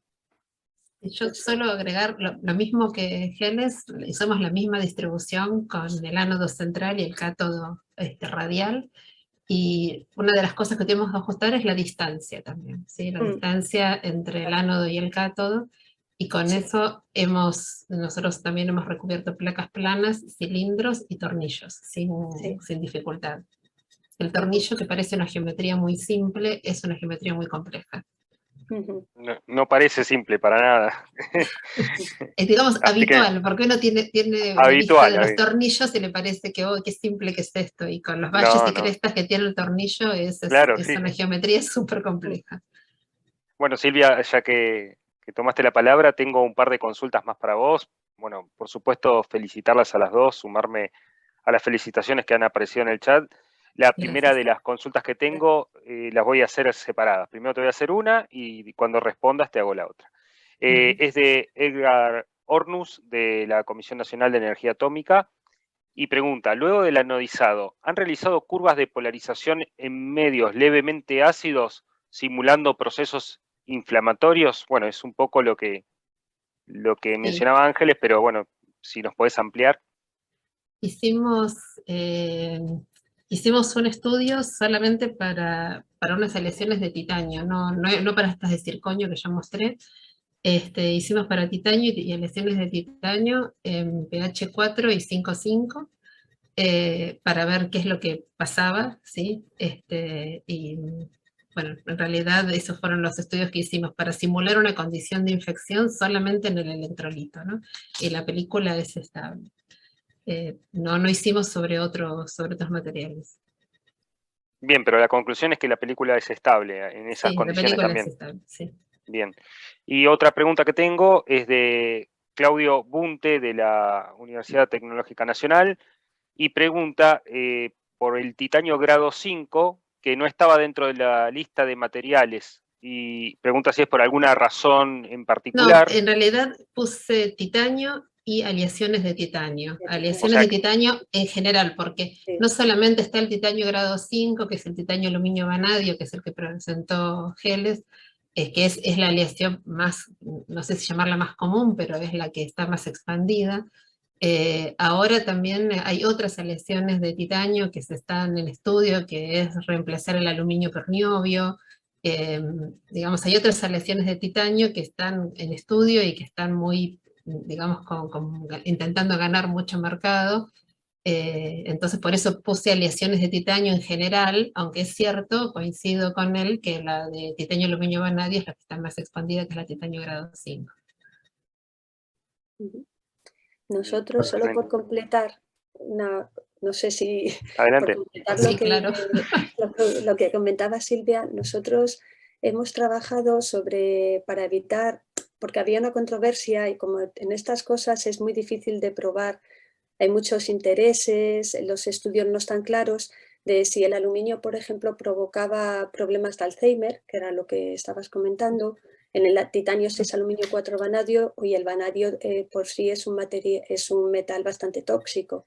Entonces, estuvimos trabajando con aleaciones de titanio, niobio, circonio y comerciales que se utilizan también en prótesis, pero el principal problema que te encuentras cuando tú hablas de aleaciones de titanio en general, otras distintas a las que sean convencionales y que tú puedas, por ejemplo, nosotros hemos conseguido prótesis retiradas de pacientes y entonces hemos estudiado sobre ese material en particular, aparte del que compras con grado médico, es que las nuevas aleaciones están todas bajo patente y entonces conseguir que una compañía grande, Stefanesius, bueno, la que sea, te venda una prótesis para que tú la estudies y le hagas modificaciones superficiales como laboratorio independiente, por lo menos nosotros no lo hemos conseguido. Entonces, el mundo de las aleaciones de titanio, bueno, en general el mundo biomédico, de las prótesis, de las prótesis, sí. es difícil, es difícil.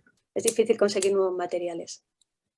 Es difícil una cosa extra que es que a nosotros nos pasa, por ejemplo, que es uno cuando se propone una modificación superficial, siempre le sale el ingeniero de adentro y es decir, ¿y esto cuánto sale? ¿Sí?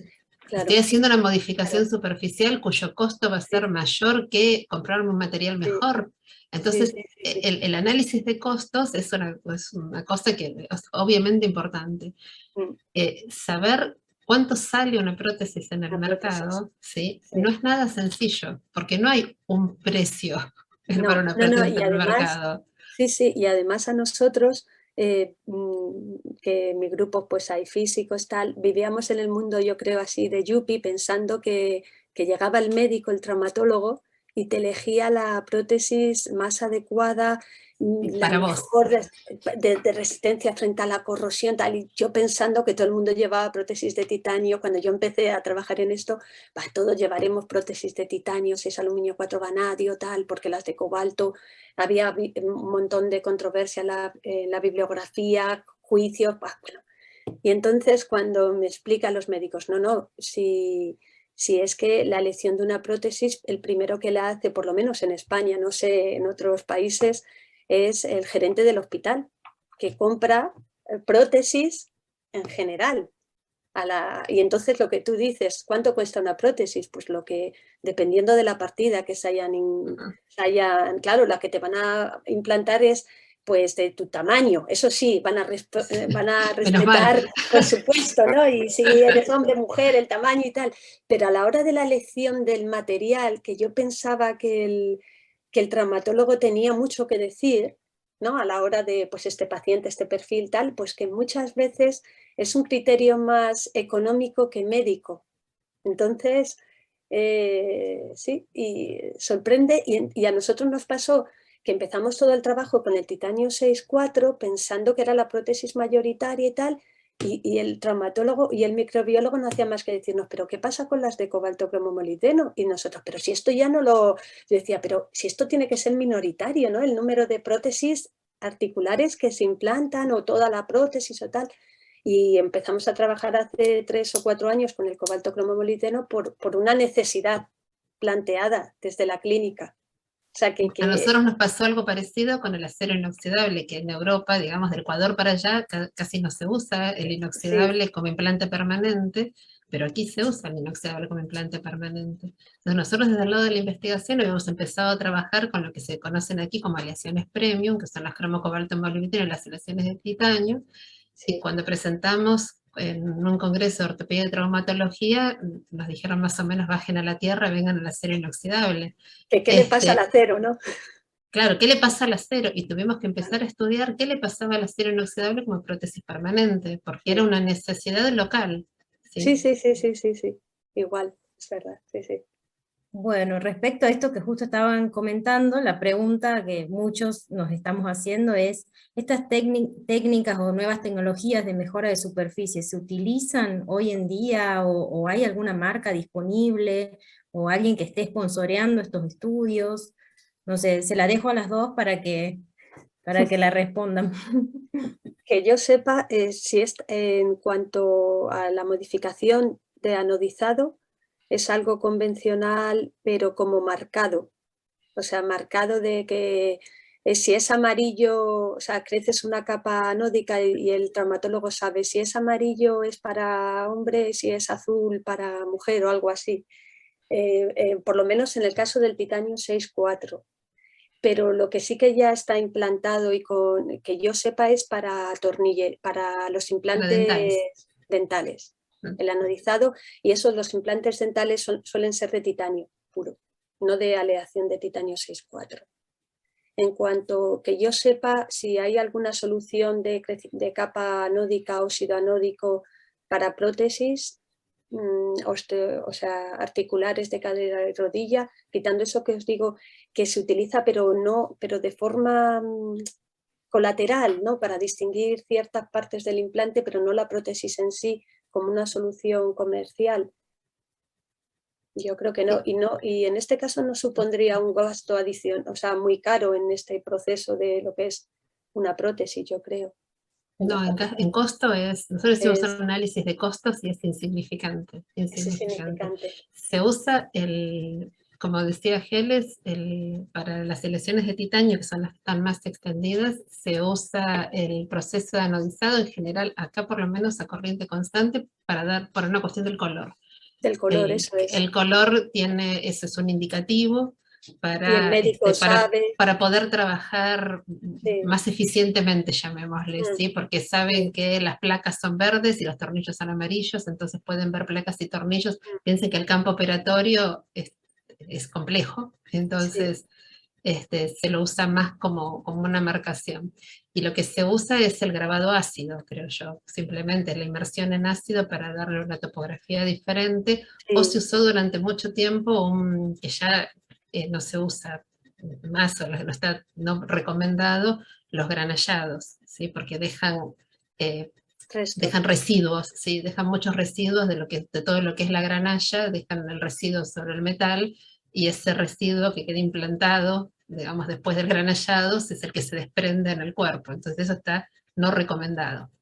No quiero decir que no esté en el mercado porque no lo sé, honestamente, si está en el mercado o no, pero sé que no está recomendado. Y en dentales sí se usa el anodizado. En implantes dentales con titanio comercialmente puro grado 2, que es lo que se usa normalmente, sí se usa el anodizado. Bueno, perfecto. Muchas gracias. Le paso a Teresa o Eduardo el cierre webinar de hoy y agradecerles a Silvia y a Ángeles, y un aplauso para ellas. Muchas gracias. Muchas gracias. Gracias. Eduardo, adelante, yo después te sigo. Estás muteado, Eduardo. Estás muteado, Eduardo. Sí, ya está. Mirá, Eduardo, que si no, arranco, hablo yo. Sí, me había sonado el teléfono recién y lo cerré. Bueno, con esto terminamos este ciclo de charlas. Queremos nuevamente agradecerle a Silvia, a Ángeles, sus presentaciones. Para los que estamos un poco alejados de esto, muy interesantes, ver cómo los mismos principios terminan aplicándose en áreas tan diferentes, ¿no? Bueno, con esto terminamos el ciclo de charlas de este año 2021, que ha sido bastante prolífico. El grupo que terminamos ahora acá con la conducción de la sección argentina de NEIS, bueno, es un año que hemos trabajado mucho, que hemos tenido una serie de charlas interesantes, que hemos logrado lo que nos propusimos, como decir, dar difusión a este tipo de técnicas y de los que trabaja la gente y en lo que podemos mostrar que hacemos a partir del conocimiento que tenemos. Entonces, bueno, con esto también finaliza la sección con el nombre de NEIS. O sea, a partir del 1 de enero vamos a hacer el capítulo argentino de AMPP. Es el AMPP Argentine Chapter. Que iba a sonar mal como AMP Argentina, iba a aparecer AMP Argentina, nos iban a entender mal. Vamos a ver cómo funciona a partir de eso. En este momento están las elecciones abiertas para las nuevas autoridades. Suponemos que varios vamos a seguir participando en esto, por cómo está estructurado esto. Así que desde ya agradecerle a todos los participantes de hoy, a los participantes de otras charlas, a la audiencia que nos ha seguido. O sea, hemos tenido una audiencia numerosa, hoy no tanto, en otros eventos sí, pero diversa y con una extensión geográfica muy grande. Entonces, desde ya, agradecerle acá al grupo de la sección Sábato, el grupo estudiantil de NEIS, también por su colaboración y su actividad. Los dejo en mano de Teresa, que es la verdadera líder de este grupo y el alma mater de todo esto que estamos haciendo. Adelante, Teresa. Bueno, muchas gracias. Creo que si no hay varias personas que ponen esfuerzo, la cosa no sale. Así que te agradezco tus palabras, pero así tiene que ser, y agradezco a todos aquellos que pusieron esfuerzo e interés y pila para que esto saliera. Fundamentalmente a todos los expositores, que fueron ellos, sí, sin ellos no hay evento, y a ustedes dos las felicito porque estuvieron muy buenas las exposiciones, no solamente mi opinión, sino lo que se está leyendo en el chat. Y bueno, en ustedes agradezco a todos los otros que han sido, como dijimos, muchos, a 2 por 3 por evento. Tenemos más de 30 o 35 personas a las que agradecer en este tiempo. Nada más, porque ya, bueno, hemos dicho las gracias a todo el mundo, creo, pero era importante decirlas. Solamente desearnos a todos que el 2022 sea un buen año, que podamos... Yo creo que esta herramienta no la vamos a dejar para estos eventos porque nos da una posibilidad de conexión que nunca habíamos tenido. Antes teníamos el problema de dónde nos reuníamos y que si alguien nos prestaba una sala y cuán grande era y quién podía venir, si podía venir una persona de Neuquén o no. Bueno, ahora tenemos a alguien de España ahí sentada, como si nos falta invitarla a un té, nada más, y ya estamos. Entonces, esto no lo vamos a dejar, pero de cualquier manera esperemos que en el 22 alguna vez podamos vernos, además, y darnos un abrazo. En este momento nos damos un abrazo y les deseo a todos una feliz Navidad y a todos nos deseo un muy buen 2022. Que la cosa mejore. Nada más. Chao. Muchas gracias, Silvia, muchas gracias, Geles, muchas gracias a todos. Buen trabajo. Muchas Hasta gracias. luego. Muchas gracias. Hasta luego.